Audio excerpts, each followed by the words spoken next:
Welcome to the fascinating world of hardcover book production. Hardcover books are renowned for their durability, featuring strong protective covers made of cardboard. To create these high-quality books, specialized hardcover book-making machines are essential.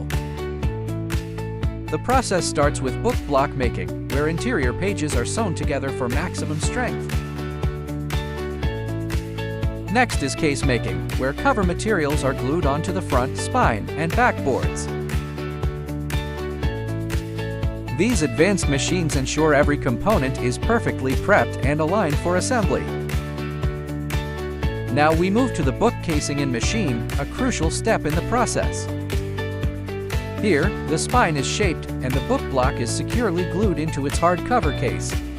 Finally, the newly assembled book enters the book press and creasing machine. This forming and pressing station ensures the glue sets perfectly and creates the final hinges. This final step guarantees the book's high quality, exceptional craftsmanship, and long-lasting durability.